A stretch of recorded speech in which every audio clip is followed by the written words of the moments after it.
आजमगढ़ में बोले योगी, 10 मार्च के बाद निकालेंगे सपा नेताओं की गर्मी। सीएम योगी ने सपा को लिया निशाने पर। जहरीली शराब कांड में सपा प्रत्याशी का हाथ। जनपद के करतालपुर में भाजपा सदर प्रत्याशी अखिलेश मिश्र उर्फ गुड्डू के समर्थन में पहुंचे मुख्यमंत्री योगी आदित्यनाथ ने जहां अपनी सरकार की योजनाओं के बखान किया, वहीं सपा पर जमकर हमला बोला। उन्होंने कहा कि मैं यहां आया तो बुलडोजर खड़ा मिला, अब तो कंपनी वाले को हर जिले में एक बुलडोजर देना चाहिए। पहले हमें किराए पर लेना पड़ता था। बुलडोजर एक्सप्रेसवे बनाने के काम आता है तो माफियाओं को रोकने का भी काम करता है। बुलडोजर चलाने व विकास करने के लिए दमदार सरकार की जरूरत है। जनसभा की शुरुआत में योगी आदित्यनाथ ने कहा कि भाजपा सरकार द्वारा किसानों का ऋण माफ किया गया। 6,72,000 किसानों के खाते में सालाना 6,000 पहुंच रहा है। आजमगढ़ में हर गांव को सड़क व बिजली से जोड़ा जा रहा है। हर घर नल की योजना स्वीकृत हुई है। 63,000 से ज्यादा गरीबों को आवास दिया है। 63,000 से ज्यादा किसान का ऋण माफ हुआ है। 38 आतंकवादियों को फांसी की सजा दी है। जो आतंकवादी फांसी की सजा पाए हैं उसमें से कुछ आतंकवादियों का संबंध आजमगढ़ से भी है और एक आतंकवादी के पिता समाजवादी पार्टी के सक्रिय कार्यकर्ता हैं। आप आश्चर्य करेंगे, समाजवादी पार्टी ने आजमगढ़ के नौजवानों के सामने, आजमगढ़ के नागरिकों के सामने पहचान का संकट खड़ा किया। आतंकवाद को प्रेरित और प्रोत्साहित करके, पेशेवर माफिया और अपराधियों को संरक्षण दे करके, गुंडागर्दी को फैला करके, मैं पूछना चाहता हूं, हम कोरोना कालखंड में जी रहे हैं। भाइयों बहनों, कोरोना कालखंड में मुझे एक बात बताइए कि भारतीय जनता पार्टी की डबल इंजन सरकार ने प्रधानमंत्री मोदी जी के नेतृत्व में फ्री में टेस्ट, फ्री में उपचार, फ्री में वैक्सीन दी। कितने लोगों ने यहां वैक्सीन ली है? वैक्सीन का पैसा तो नहीं लगा। अगर सपा बसपा की सरकार होती, यही वैक्सीन मार्केट में बिक जाती, गरीबों को नहीं मिलती। आप मानते हैं इस बात को? यानी ये लोग बाजार में इसको बेच देते। भाइयों बहनों, और फ्री में वैक्सीन, सबको वैक्सीन। तो डबल इंजन की सरकार है, महीने में हर गरीब को। भारतीय जनता पार्टी के क्षेत्रीय अध्यक्ष डॉक्टर धर्मेंद्र सिंह जी,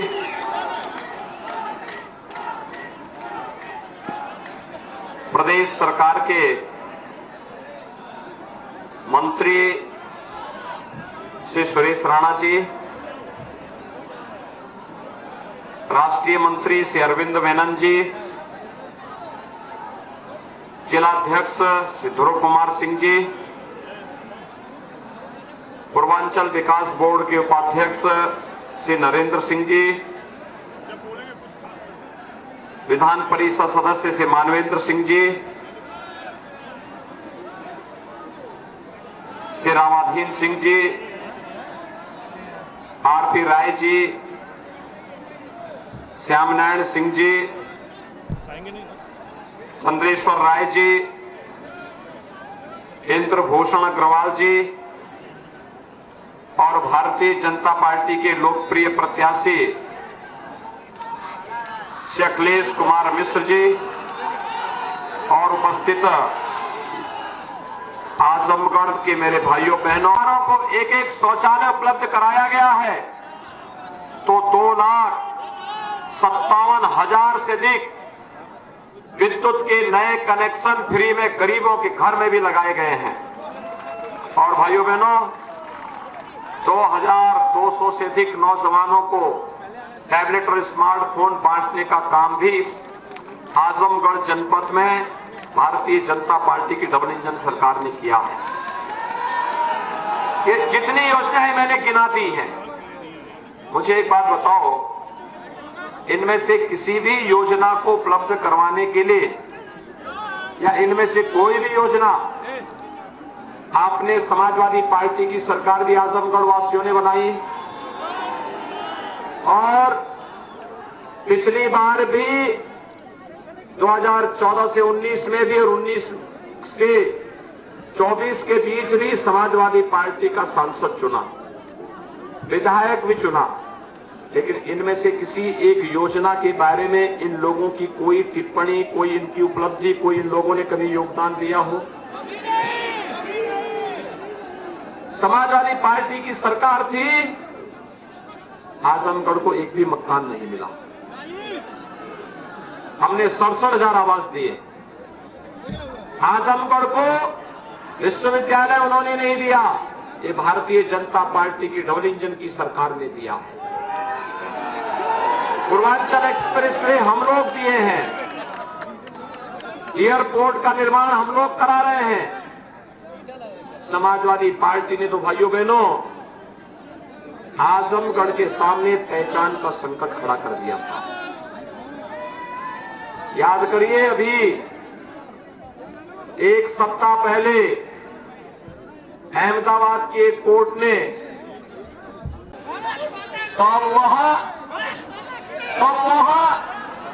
आपके बीच में आए होंगे, उससे पहले उनका था पता नहीं था, गायब थे। और यही नहीं, अभी यहां एक दुर्भाग्यपूर्ण घटना घटित हुई। जहरीली शराब पीने से कई लोगों की मौत हुई। और जहरीली शराब में कौन व्यक्ति लिप्त है? समाजवादी पार्टी के प्रत्याशी।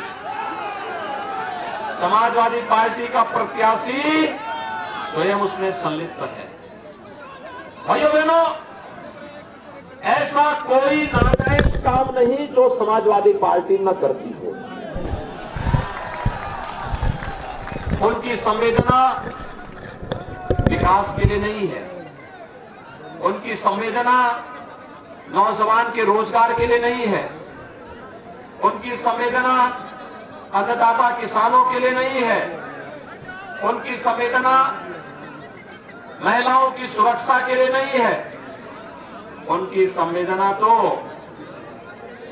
पेशेवर माफिया और अपराधियों के लिए, उनकी संवेदना तो आतंकवादियों के प्रति है और उनकी संवेदना पेशेवर गुंडे और माफियाओं के प्रति है। उनके समय में जब प्रदेश में भूख से मौतें हो रही थी, तब प्रदेश में अखिलेश यादव और मुलायम सिंह जी की सरकार थी या बसपा की सरकार? पिछले 5 वर्ष के दौरान लगभग 1 दर्जन बार मैं आपके बीच में आया हूं।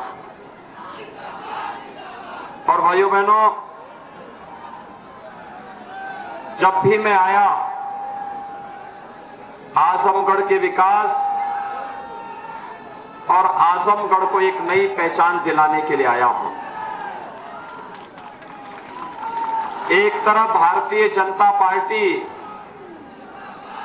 की डबल इंजन की सरकार प्रधानमंत्री मोदी जी के नेतृत्व में, उनके मार्गदर्शन में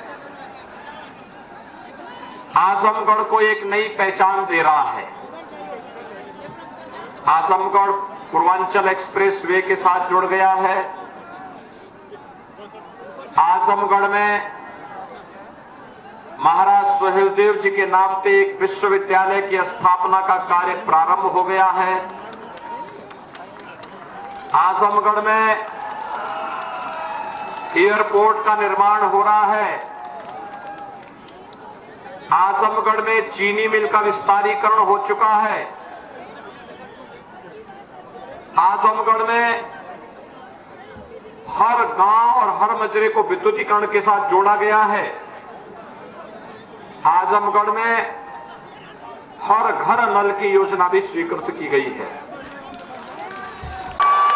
और इसीलिए मैं आया हूं आज आजमगढ़ में फिर से आपसे कहने के लिए कि भाइयों बहनों,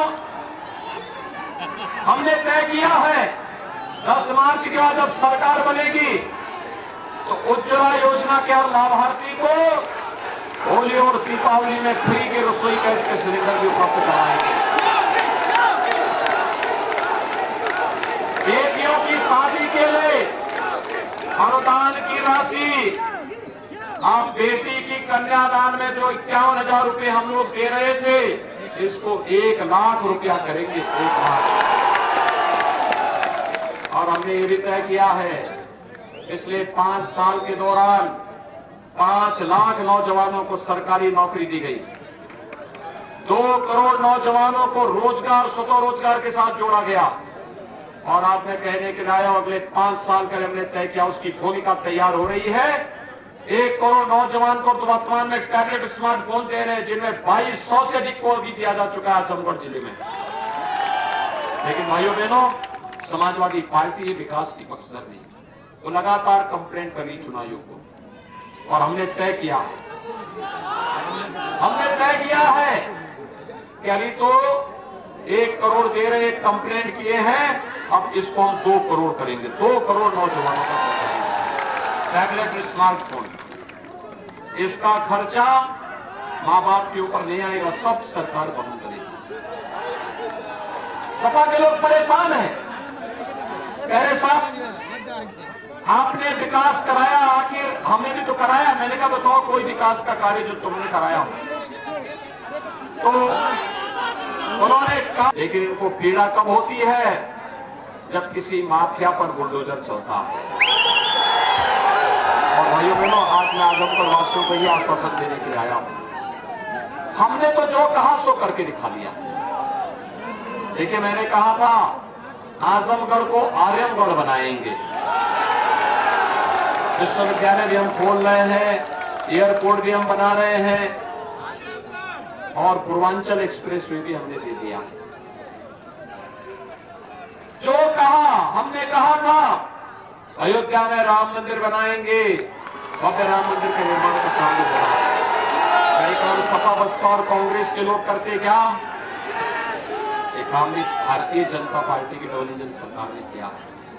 और भाइयों बहनों, हमने फ्री में यानी आपको सबको बिजली, पर्याप्त बिजली, हमने कहा था ना सबको बिजली, पर्याप्त बिजली, सबको राशन, पर्याप्त राशन मिल रहा है कि नहीं मिल रहा है। और अभी हमने तय किया है, देखिए अभी 5 चरणों के चुनाव हो चुके हैं, कल 6वें चरण का चुनाव है। 5 चरणों का चुनाव का रुझान क्या कहता है सुनना चाहते हैं? भारतीय जनता पार्टी पूर्ण बहुमत से कई आगे जाकर के जीतेगा। कल 6ठे चरण का चुनाव होना है और भाइयों बहनों 6ठे चरण के चुनाव में जोरदार छक्के लगेंगे। सीधे स्कोर जाएगा 275 से ऊपर और 275 से ऊपर जाने का मतलब देखिए तीसरे चरण से रुझान को देखते हुए सपा बसपा के कई नेताओं ने विदेश भागने के लिए अपनी बुकिंग प्रारंभ कर दी, अभी से भाग रहे हैं। और जो गुर्गे होंगे ना उनके, वे नेपाल भागने की फिराक में होंगे, लेकिन हमने ज्वाइंट पेट्रोलिंग शुरू कर दी। और आजमगढ़ जिले को तो 36 से लेकर 40 लाख लोग हर महीने राशन प्राप्त कर रहे हैं उत्तर प्रदेश सरकार और भारत सरकार की तरफ से। दाल, तेल और नमक भी मिल रहा है ना? क्या ये 17 के पहले मिलता था क्या? सपा बसपा की सरकार में मिलता था। दूसरा, 17 के पहले क्या आपको बिजली मिलती थी? आज तो बिजली आ रही होगी ना। 17 के पहले बिजली की भी जाति और मशक हुआ करता था। वही बहनों, ईद और मुहर्रम रहेगा तो बिजली आएगी, लेकिन होली और दीपावली को गायब हो जाती है। हमने तो सबका साथ, सबके विकास की बात की। याद करिए, यहां सिवली नेशनल कॉलेज में अजीत राय की हत्या हुई थी। और समाजवादी पार्टी की सरकार थी। जब सुन्नर यादव की हत्या हुई थी तब भी समाजवादी पार्टी की सरकार थी।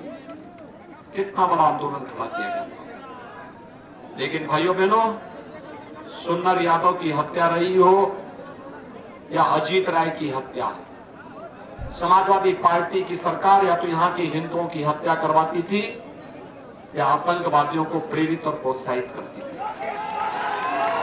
उसने पहचान का संकट खड़ा किया। आजमगढ़ के नौजवान देश के अंदर कहीं जाते थे, उनको होटल में कमरा नहीं मिलता था, धर्मशाला में उनको रहने की जगह नहीं मिलती थी। आज मैं कह सकता हूं 5 साल से भारतीय जनता पार्टी की सरकार प्रदेश में है। आजमगढ़ हो या गोरखपुर, मऊ हो या गाजीपुर, यहां का नौजवान कहीं भी जाएगा, लोग बड़े सम्मान के साथ बोलेंगे, वाह आप उस प्रदेश से हैं जहां राम पैदा हुए, कृष्ण पैदा हुए, भगवान विश्वनाथ की धरती से आप आए हैं। और उत्तर प्रदेश से आए हैं जहां बीजेपी की डबल इंजन की सरकार का कार्य कर रही है, जहां योगी जी मुख्यमंत्री हैं। यही तो लोग बोलते हैं ना आज के दिन पे। आज आपको एक पहचान मिली है, समाजवादी पार्टी ने इस पहचान को डुबोने का काम किया। मैं पूछना चाहता हूं आजमगढ़ वासियों से, क्या कोरोना के दौरान तो मैंने 3 बार आजमगढ़ का दौरा किया था, क्या आपके सांसद कभी आए हैं उस दौरान?